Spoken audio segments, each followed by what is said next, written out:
warahmatullahi wabarakatuh. Bertemu lagi dengan saya, Syaiful Bahri dari SMA Negeri 1 Barabai. Alhamdulillahirrabbilalamin. Wassalatu wassalamu ala asrafil anbiya wal mursalin wa ala alihi wa sahbihi ajma'in, amma ba'du. Terima kasih kepada anak-anakku dari SMA Negeri 1 dan IPS. Salam serta salam tidak lupa kita curahkan kepada junjungan kita Nabi besar Muhammad Sallallahu Alaihi Wasallam, kepada sahabat-sahabat beliau, kepada keluarga-keluarga beliau, kepada umat-umat Islam sekalian hingga akhir zaman. Alhamdulillah wa syukurillah, pada hari ini kita bisa bertatap muka kembali, bertemu kembali dengan saya dalam sebuah pembelajaran, yaitu pendidikan Al-Quran. Pada hari ini kita akan membahas Baiklah, pelajaran kita mulai, yaitu mengenai kandungan surah Al-Bayyinah ayat 1 sampai 8. Pada ayat pertama, A'udzubillahi minasyaitonir rajim. Bismillahirrahmanirrahim. Lam yakunil ladina kafaru min ahlil kitab wal musyrikin mufakkina hatta ta'tiyahumul bayyinah. Yaitu adalah orang-orang kafir dari golongan ahli kitab dan orang-orang musyrik tidak akan meninggalkan agama mereka sampai datang kepada mereka bukti yang nyata. Artinya mereka menunggu kedatangan nabi yang dijanjikan dalam kitab mereka, yaitu Ahmad. Kemudian pada ayat yang kedua, Rasulun minallahi yatlu suhufan mutahharah, yaitu seorang rasul dari Allah, yaitu Muhammad, yang membacakan lembaran-lembaran yang disucikan. Artinya dari kitab-kitab Allah yang lain, di antaranya yang wajib kita ketahui ada 4, baik itu Taurat, Zabur, Injil, dan terakhir adalah Al-Quran.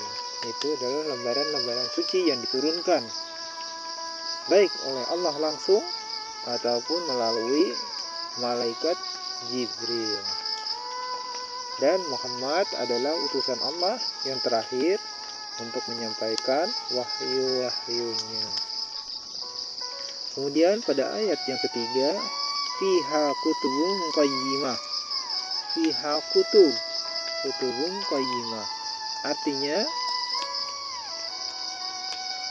di dalamnya terdapat kitab-kitab yang lurus. Pernah kita belajar kemarin dari surah Al-Fatihah, yaitu ihdinas siratal mustaqim. Tunjukkanlah kami jalan yang lurus. Siratal ladzina an'amta 'alaihim ghairil maghdubi 'alaihim waladdallin. Amin. Yaitu jalan orang-orang yang kau beri nikmat kepada mereka, bukan jalan yang kau murkai dan bukan pula jalan orang-orang yang sesat. Jadi dengan adanya Nabi Muhammad SAW, ia mengajarkan kepada umatnya, terutama seluruh umat makhluk untuk beribadat kepada Allah melalui kitab-kitabnya.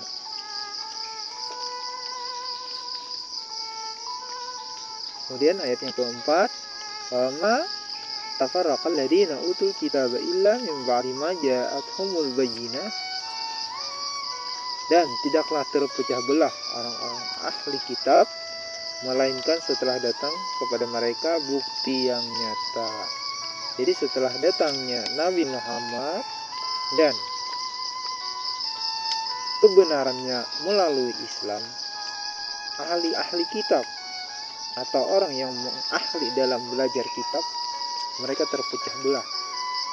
Ada yang kembali kepada ajaran kebenaran karena mereka mempercayai memang setelah agama mereka akan ada lagi nabi terakhir, yaitu Ahmad. Sedangkan mereka ada yang masih bertahan menunggu kebenaran apa yang dijanjikan pada kitab mereka. Kemudian ayat yang kelima adalah wa ma umiru illa liya'budullaha mukhlishina lahud-din hunafa wa yuqimus sholata wa yutuz zakata wa dzalika dinul qayyimah. Padahal mereka hanya diperintahkan menyembah Allah dengan ikhlas, menaatinya semata-mata karena menjalankan agama, dan juga agar mereka melaksanakan sholat dan melaksanakan zakat. Dan yang demikian itulah agama yang lurus. Nah, di sini kita diperintahkan untuk ikhlas. Artinya semata-mata karena Allah Subhanahu wa ta'ala, dengan menjalankan segala perintahnya dan menjauhi apa yang dilarangnya. Kemudian kita juga diperintahkan untuk melaksanakan sholat, karena sholat adalah tiang agama. Dan sholatlah yang pertama nantinya ditanyakan pada saat di alam barzah. Kemudian setelah kita memasuki timbangan yaumul mizan, sholatlah yang pertama juga ditanyakan. Kemudian zakat dan sebagainya, baik muamalah dan semuanya. Kemudian pada ayat yang ke-6, innal ladzina kafaru min ahlil kitab wal musyrikina fi nari jahannam khalidina fiha ulaika hum syarrul bariyah. Sungguh orang-orang yang kafir dari golongan ahli kitab dan orang-orang musyrik akan masuk ke neraka jahanam. Mereka kekal di dalamnya selama-lamanya. Mereka itulah sejahat-jahatnya makhluk. Kenapa? Karena di sini orang yang mengetahui tetapi tidak melaksanakan itu nilainya lebih tinggi kejelekannya. Malah disebut dengan sejahat-jahatnya. Sama kita seperti orang Islam, kita mempunyai ilmu tetapi tidak disampaikan kepada orang lain, berarti artinya sia-sia. Sedangkan ilmu agama apabila tidak kita laksanakan, kita tidak sampaikan kepada orang lain, hanya untuk diri sendiri, berarti kan nilainya adalah ya seperti itulah. Makanya dalam ayat ini dijelaskan adalah ahli-ahli kitab, orang yang mengetahui tetapi dia tidak melaksanakannya. Makanya disebut dengan sejahat-jahatnya makhluk. Kemudian ayat yang ke-7, innal ladzina amanu wa amilus sholihati ulaika hum khairul bariyah.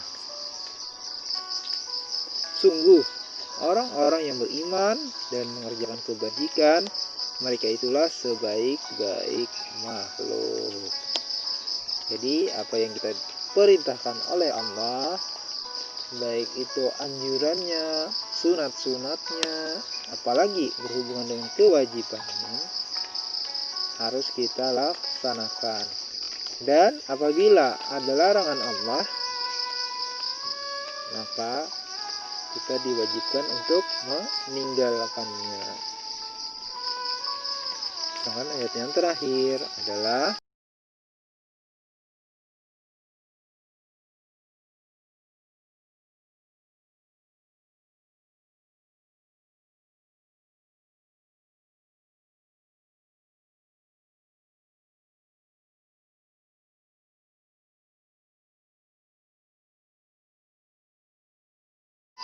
jazaohum inda rabbihim jannatu adnin tajri min tahtihal anharu khalidina fiha abada radhiyallahu anhum wa radu'a dzalika liman khasyiya rabbah.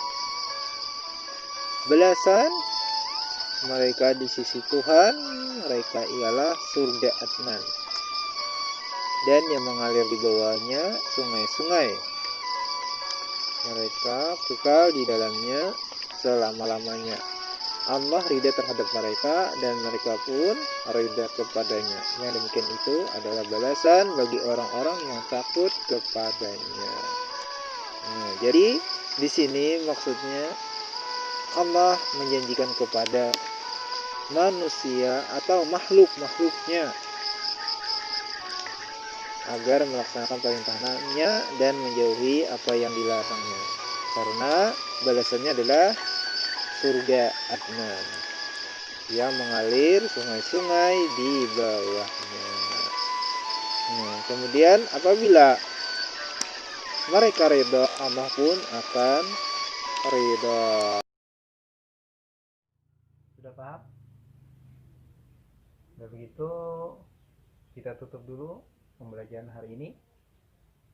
Salah hilaf mohon maaf.